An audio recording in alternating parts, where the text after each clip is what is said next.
10 दिन में बेड़ा पार की क्लास कौन सी है आज अपनी? 8वीं है ना। और आज अपना उद्देश्य रहेगा कि अधिक से अधिक चैप्टर अपन निपटाएं। तो अपना पहला अध्याय उसमें है अध्याय नंबर 2। अध्याय नंबर 2 क्या है भाई बताओ मेरे को सबसे पहले। अध्याय नंबर 2 का नाम है, अध्याय जो 2 है, अध्याय 2 हमारा है, उसका नाम है बहुपद। क्या है?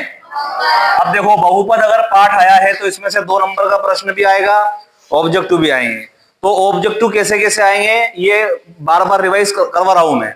तो बताओ सबसे पहला बहुपद में सबसे पहला ऑब्जेक्टिव आता है इसका मानक रूप। तो बताओ मानक रूप क्या होगा इसका? ax² + bx + c। देखो अध्याय नंबर 2 अध्याय नंबर 4 सेम है। अध्याय 2 जो है बहुपद है और द्विघाती बहुपद है। ये कौन सा बहुपद है? यहाँ पे मानक रूप किसका? ये द्विघाती बहुपद का मानक रूप।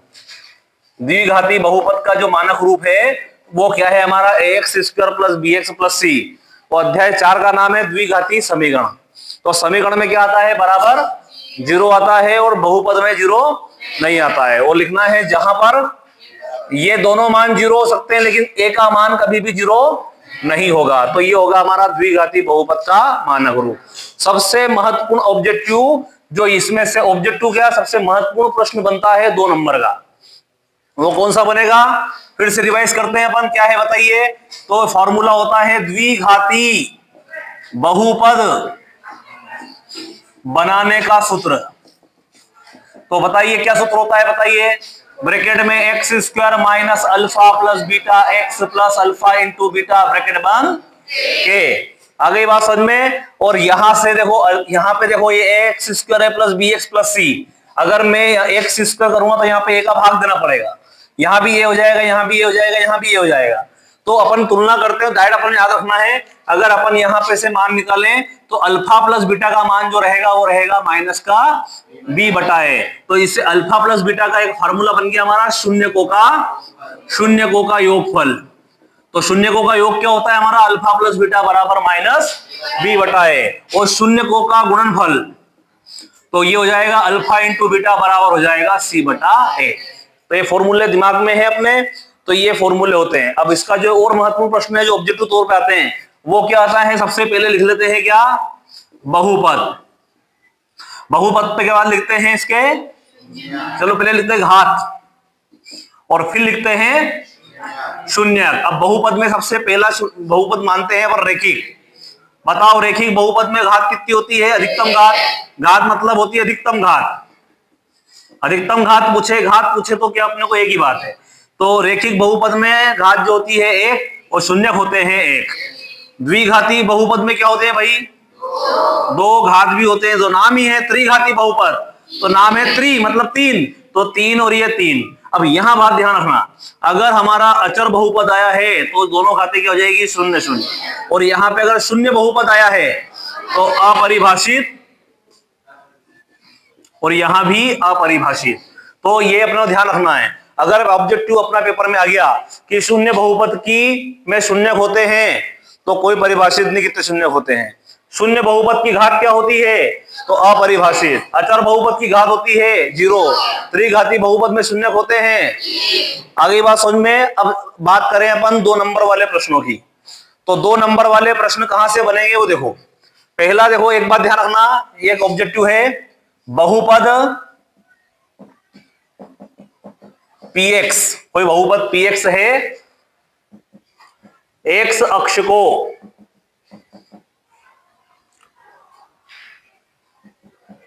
तीन बिंदुओं पर प्रतिच्छेद करता है तो उसके शून्यक होंगे। देखो ऑब्जेक्टिव आ जाए, ऑब्जेक्टिव कैसे आएगा? ऐसे आ जाएगा लिखा हुआ कि बहुपद px x अक्ष को 3 बिंदु प्रतिच्छेद करता है तो शून्यक होंगे। कितने होंगे? तो अगर 3 बिंदु पे शून्यक है तो शून्यक होंगे हमारे 3। 2 बिंदु पे करेगा तो शून्यक होंगे 2। 1 बिंदु पे करेगा तो 1। अगली बात समझ में।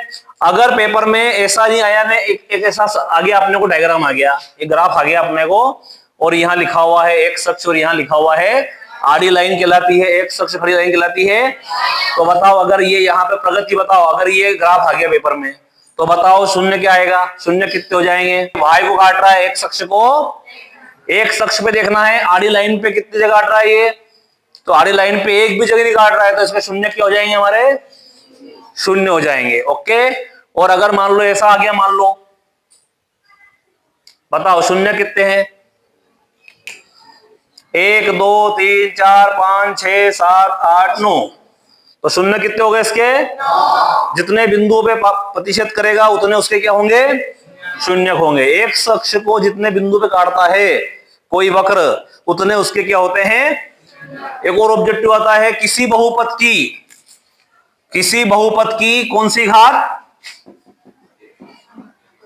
अधिकतम घात क्या कहलाती है, तो वो कहलाती है हमारी बहुपद की, किसी भी बहुपद की अधिकतम घात कहलाती है। ऑब्जेक्टिव आ गया तो क्या कहलाती है, बहुपद की घात कहलाती है। अगर मान लो ऐसा प्रश्न आ गया कि किसी बहुपद की अधिकतम घात 10 है तो बहुपद की घात होगी 10, किसी बहुपद की अधिकतम घात 5 है तो बहुपद की घात होगी। अगर ऐसा नहीं आया और ऐसा आ गया, मान लो कि 7 x की घात 10 प्लस 9 x की घात 100 प्लस 5, बताओ इस बहुपद की घात है, तो बताओ इसमें बहुपद में चर कौन है, x, और उसकी अधिकतम घात यहाँ 10 है, यहाँ कितनी है, तो इसकी बहुपद की घात क्या होगी, अधिकतम घात क्या है 100, तो इसके बहुपद की घात क्या हो जाएगी हमारी 100। एक और ऑब्जेक्टिव आ सकता है अपना, कौन बहुपद है कौन बहुपद, तो बहुपद अगर पाठ आया है बहुपद का, तो बहुपद में सबसे पहला काम बहुपद होता क्या है, यदि चर की घात क्या आ जाए, चर की घात क्या आ जाए पूर्ण संख्या, तो बहुपद होगा। अब अगर कारण देखो, बहुपद कब होगा, जो भी चर उपयुक्त हुआ है, जो भी चर उपयोग में आया है उसकी घात क्या होनी चाहिए, पूर्ण संख्या होनी चाहिए। तो अगर चर मान लो यहाँ पे x है यहाँ पर, तो x प्लस, अब ये 1/x है, अगर ऊपर जाएगा तो क्या हो जाएगा, ये x की घात क्या हो जाएगी, ये x की घात क्या हो जाएगी, ये -1। और बताओ मुझे पूर्ण संख्या क्या होती है, पूर्ण संख्या होती है 0 1 2 3 4, माइनस में नहीं होती है, बटे में नहीं होती है, रूट में नहीं होती है, नाम ही क्या है उसका पूर्ण, जो पूरी हो उसे कहते हैं पूर्ण संख्या। क्या होती है, तो यहां पे x की घात क्या हो गई, तो ये बहुपद होगा क्या, ये बहुपद होगा क्या, ये बहुपद नहीं होगा। मान लो सवाल आ गया कि 7x प्लस 9√x, बताओ बहुपद है क्या, क्यों नहीं है, क्योंकि 7x प्लस 9 और रूट में क्या करेंगे, x की घात क्या हो जाएगी, ये रूट का मतलब होता है घात 1/2, तो ये क्या हो जाएगा हमारा 1/2 पूर्ण संख्या है क्या, ये 1/2 पूर्ण संख्या नहीं है, तो ये बहुपद मतलब x के ऊपर रूट आ जाए, घात उसकी माइनस में आ जाए या x बटे में आ जाए, तो वो बहुपद नहीं होगा। आगे बात समझो, तो प्रश्न कैसे आते हैं पेपर में देखो, ऑब्जेक्टिव कैसे आएंगे इस चैप्टर से। मान लिया सवाल आ गया x² माइनस x माइनस 7, इसमें शून्यकों का योगफल है, इसकी तुलना करेंगे अपन कैसे, ax² plus bx plus c, और यहां पे x² के गुणा में कुछ भी नहीं मतलब 1 है, तो a का मान क्या हो जाएगा, a का मान हो जाएगा 1। बताओ b का मान क्या होगा, बताओ रणवीर सिंह जी, b का मान क्या होगा, -1, शाबाश। c का मान हमारा क्या आएगा, -7। अगर पेपर में आ गया शून्यकों का योगफल, तो योगफल का फार्मूला क्या होता है हमारा, -b/a, माइनस तो फॉर्मूले में है और b का मान है -1 और a का मान, तो ये माइनस से माइनस कट जाएगा, +1 हमारा क्या हो जाएगा। अगर पेपर में आ गया शून्यकों का गुणनफल निकालो, अल्फा इंटू बीटा बराबर क्या होता है, तो c का मान क्या है, -7/1, मतलब क्या जाएगा, -7। अब जो 2 नंबर में प्रश्न आते हैं, ध्यान देना, ये तो ऑब्जेक्टिव के तौर पे आते हैं। अब जो 2 नंबर में प्रश्न आते हैं वो कैसे आते हैं उनको देखो। जैसे अभी मैं एक मैं मन से दे रहा हूं, बाकी के 2-5 सवाल आप करना अपने हिसाब से। जैसे कि एक सवाल आ गया, मान लिया जाए 1/2 और मान लो -1/8, शून्यकों का योगफल एवं गुणनफल क्रमशः दे रखे हैं, ये दे रखे हैं, आगे वाला योगफल है। ये प्रश्न है हमारा 2.2 का सवाल नंबर दूसरा नंबर का। दूसरे में 4 5 6 सवाल है। तो ये मेरे मन का सवाल है कि शून्यकों का योगफल और गुणनफल, आगे क्या है योगफल और पीछे क्या है गुणनफल, क्रमशः दिए हैं, आपको द्विघाती बहुपद बनाना है। तो क्या करोगे, दिया है, क्या लिखोगे, अल्फा प्लस बीटा बराबर क्या है, और अल्फा इंटू बीटा बराबर क्या है, -1/8। और सूत्र लिखना है फटाक से, द्विघाती बहुपद, इसका सूत्र होता है बड़ा bracket x² minus alpha plus beta x plus alpha into और कोष्टक बंद। तो ये x², ये माइनस, तो ये माइनस, अल्फा प्लस बीटा का मान क्या है और x का, प्लस लगाएंगे, अल्फा इंटू बीटा की वैल्यू क्या है -1/8 और कोष्टक बंद। और अब आप देखो बटे में यहाँ कुछ भी नहीं है, यहाँ 2 है, यहाँ 8 है, अधिकतम बटे में कौन है, अधिकतम बटे में 8 है। तो क्या करेंगे, k बराबर 8 रखने पर तो क्या करेंगे, यहाँ x², x का गुणा 1 में करो, क्या आएगा -x बटा प्लस माइनस, और यहाँ एक k का मान क्या रख देंगे। अब यहाँ पे मान रखो, यहाँ 8 का गुणा करो यहाँ पे, तो क्या आएगा 8x² माइनस लगाएंगे, 8 का गुणा यहाँ करो, क्या आएगा 8x बटे 2, और 8 का गुणा यहाँ भी करो, क्या आएगा माइनस का 8/8। तो 8 से 8 कट जाएगा, तो एक बार 2 चौक 8, तो हमारा आंसर आ जाएगा 8x² माइनस 4x माइनस 1, ये होगा हमारा। अगर ये नहीं आया, मान लो अपने बुक में कोई सवाल है, कौन सा सवाल है, मान लिया कोई सा भी सवाल बता दो, चलो -1/4 और ये सवाल आ गया, तो क्या करोगे, दिया है, क्या लिखोगे, अल्फा प्लस बीटा बराबर क्या है, अल्फा इंटू बीटा, द्विघाती फॉर्मूला, द्विघाती बहुपद x² minus alpha plus beta x plus alpha into beta bracket बंद के। अब क्या करोगे, मान रखो, x² minus alpha plus beta का मान क्या है माइनस, तो जाएगा plus 1/4, x alpha into beta की वैल्यू क्या है हमारी, और कोष्टक बंद। अब क्या करोगे, बटे में ज्यादा कौन है, तो k बराबर 4 रखने पर, यहां 4 रखकर उसका मल्टीप्लाई करना, तो चलो करते हैं, k बराबर 4 रखने पर, तो क्या आएगा भाई, x² प्लस ये हो जाएगा x/4, ये हो जाएगा हमारा 1/4 हो जाएगा, यहाँ आएगा मान क्या 4, और 4 का अंदर इंटू करेंगे तो क्या आएगा, ये हो जाएगा 4x², ये हो जाएगा 4x/4, यहाँ आ जाएगा 4 एकम 4/4 कट जाएगा, एक बार क्या जाएगा हमारा 4x² प्लस x प्लस, तो ये होगा हमारा आंसर। इसका एक और महत्वपूर्ण प्रश्न है जो पेपर में आ सकते हैं, 2 टाइप के प्रश्न और कर लो इसके, जैसे कि सवाल आ गया, मान लिया जाए ये आ गया 4u वर्ग प्लस 8u, और आपसे बोला जाए कि इसके शून्य ज्ञात करो, तो कैसे ज्ञात करोगे, शून्य कितने पद है इसमें, 2 पद है, यहां भी u है और यहां भी u है। तो जब ऐसे प्रश्न आते हैं तो क्या करना, अपने को तोड़ना मिलना कुछ भी नहीं, 4u² करना, 8 को लिख देना है 4 गुणा 2, और u का इन दोनों में कॉमन क्या आएगा, दोनों में 4u कॉमन निकालो, तो यहाँ बचेगा u, और 4 और u बाहर जाएगा, क्या बचेगा यहाँ, अब 2 गुणांक हो गए, तो ये और एक ये, तो क्या लिखेंगे प्रथम शून्यक, क्या लिखोगे, और प्रथम शून्यक के लिए क्या करोगे, 4u को करोगे 0 के बराबर, तो u की वैल्यू हो जाएगी 0/4 मतलब 0, तो इसको मान लेना क्या अल्फा। दूसरा शून्यक कौन है, u प्लस 2 को करना 0 के बराबर, तो u का मान क्या जाएगा -2, तो ये हो जाएगा हमारा एक प्रश्न, तो ये आता है।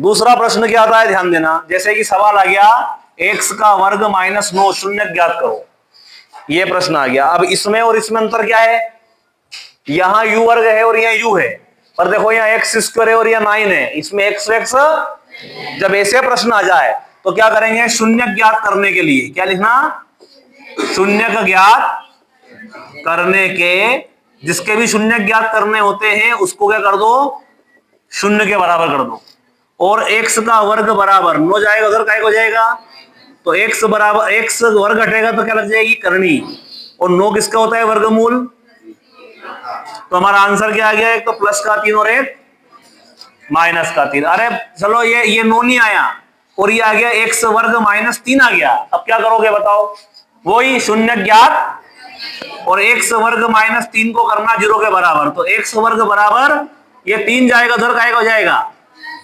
ये माइनस का 3 उधर गया हो गया प्लस का, तो x बराबर आ जाएगा करनी 3। और एक और बात, करनी लगती है तो क्या लगता है भाई आगे, तो यह प्लस माइनस आएगा, तो इसका मान आएगा प्लस का रूट 3 और एक आ जाएगा, जोड़ा बाहर निकलेगा ही नहीं। तो ये मैंने करा है। और अभी आप मुझे बताओ t वर्ग माइनस 15 और y वर्ग माइनस 49 और x वर्ग माइनस 7। अब अपन करते हैं अगला अध्याय है अध्याय नंबर 5। अध्याय 5 जो है इसका नाम क्या है बताइए, अध्याय नंबर 5 का नाम है समांतर श्रेणी। समांतर श्रेणी मतलब जिसमें जो भी पद रहेंगे वो एक समान अंतर में रहेंगे, जितने भी पद रहेंगे एक अंतर उनका क्या रहेगा, समान रहेगा। जैसे कि अपन मान लिया जाए कि पहला पद अपन ने a माना, तो इसमें एक समान पद मान लिया d के बाद कोई अगला पद है, तो अगला मान क्या रहेगा a प्लस डी। अब इसमें एक और d प्लस कर दो तो क्या हो जाएगा a प्लस 2d, फिर एक और d प्लस कर दो क्या जाएगा a प्लस 3d। अब ध्यान देना कि ये a जो है, ये पहला पद है जिसको कहते हैं a1।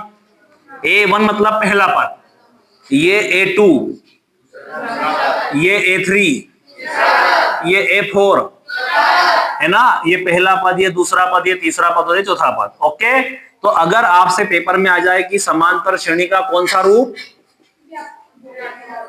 व्यापक रूप लिखिए, तो व्यापक रूप क्या रहेगा, a plus D, a plus 2d, a plus 3d dash dash dash. Okay, लेकिन आपसे यूं बोले कि nवा पद, तो आप देखो यहां पे फॉर्मूला देखो, यहां पे पहला पद का फॉर्मूला क्या होता है a, यहां पे a2, दूसरे पद का फॉर्मूला क्या है हमारा, मतलब यहां a2 है तो यहां 2 है तो d कितने हैं, 1d है। यहां a3 तो a3 का फार्मूला क्या आया, यहां 3 है तो यहां 1 कम 2d। यहां a4 तो यहां 4 के बाद में क्या गया, मतलब अगर यहां a4 आया है तो यहां 3d आएगा, जो भी यहां रहेगा उसका 1 कम यहां रहेगा। तो अगर मैं ऐसे इसको बढ़ाते जाऊं, अगर मैं बोलूं कि a5 तो a5 का फार्मूला क्या रहेगा, मैं बोलूं कि a100 तो a100 का फार्मूला क्या रहेगा। अगर मैं ऐसे बढ़ाते जाऊं और मैं बोलूं कि an तो यहाँ 100 है तो 99 आया, क्यों आया है, क्योंकि 1 कम आया। तो अगर यहाँ n है तो यहाँ क्या आएगा बेटा, तो ये हो जाएगा a plus n minus 1d। तो ये अगर आता है nवा पद, अगर पेपर में क्या आता है nवा पद, तो nवा पद का फार्मूला क्या होता है, an बराबर a plus n minus 1d। Okay, तो व्यापक पद पूछा जाए तो ये लिखना है और nवा पद पूछा जाए तो ये लिखना है। एक प्रश्न आ गया हमारा 2, 7, 12 10वां पद ज्ञात करो। ये प्रश्न 2 नंबर में भी आ सकता है और ये प्रश्न ऑब्जेक्टिव में भी आ सकता है, दोनों प्रकार के प्रश्न इसमें से आ सकते हैं। अब कैसे करना है ध्यान देना, अगर यह प्रश्न आया है तो सबसे पहले यहां निकलता है प्रथम पद और सार्वंतर, और प्रथम पद और सार्वंतर अपने ऑब्जेक्टिव में भी पूछते हैं। तो प्रथम पद अगर आता है तो प्रथम पद क्या रहता है बेटा, तो प्रथम पद में हमारा आ जाएगा a बराबर, तो प्रथम पद क्या आ गया हमारा a बराबर 2।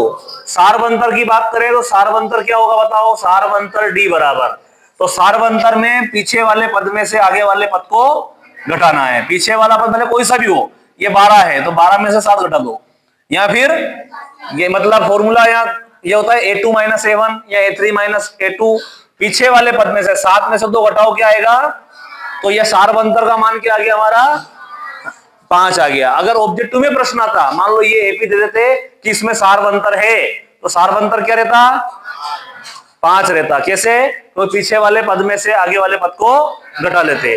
अब अपने से पूछा क्या है हमको 10वां पद, तो 10वें पद का फॉर्मूला बताओ।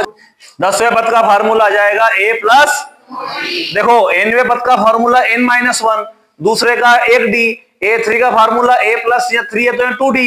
अगर 10वां पद आया तो a प्लस, तो यहां आ जाएगा a 10 बराबर a का मान और 9 इंटू डी का मान, तो ये हो जाएगा 2 प्लस 9 पंजे तो 45 और 2, तो ये होगा हमारा। ले जाए सवाल आया आपसे, बोले प्रथम पद और सार्वंतर ज्ञात करो, तो क्या करोगे, पहला पद a बराबर सार्वंतर में पीछे वाले पद में से आगे वाले पद को, अब बताओ यहां बटे में है या बटे में कुछ भी नहीं, तो यहां एलसीएम आ जाएगा हमारा, मतलब यहां बटे में 1 कर देंगे, एलसीएम क्या है इनका 2, इसका गुणा इसमें करो और 2 दूना 4 कर दो, तो डी का मान क्या जाएगा हमारा, 5 में से 4 गया तो डी का मान क्या जाएगा हमारा 1/2। एक और प्रश्न करते हैं। मान लिया जाए ये प्रश्न आ गया और आपसे बोला जाए कि बताओ इस समांतर श्रेणी में कितने पद है, तो क्या करोगे, जिसके पीछे वा पद लिखा हो वो एन होता है। अब यहाँ वा पद लिखा गया यहाँ पे, तो यहाँ पे प्रथम पद क्या है हमारा, ए बराबर सार्वंतर क्या आएगा हमारा, 13 में से हम 7 घटाएंगे तो क्या आएगा 6, और ये जो दे रखा है 205, ये क्या होगा हमारा ए एन बराबर हो जाएगा 205। अब बताओ मुझे फॉर्मूला, ए एन का फॉर्मूला क्या होता है बताइए, ए प्लस, अब ए एन का बराबर ए का मान प्लस का ब्रैकेट एन का मान कुछ है क्या, माइनस 1 ब्रैकेट डी का मान, ये 205, ये 7 गए इधर काय हो जाएगा, इधर जो बचा है वो लिख दो n -1 और 6, 205 में से 7 गया तो क्या बचेगा हमारा 198, और ये 6 गुणा में है कहा जाएगा, और क्या बचा इधर 6 से काटो इसको, 6 3 18, 1 बच जाएगा, 6 3 18, 33 आया यहाँ पर, 1 इधर आएगा तो n का मान क्या आ गया बेटा, अतः इस समांतर श्रेणी में कितने पद होंगे, 34 पद होंगे।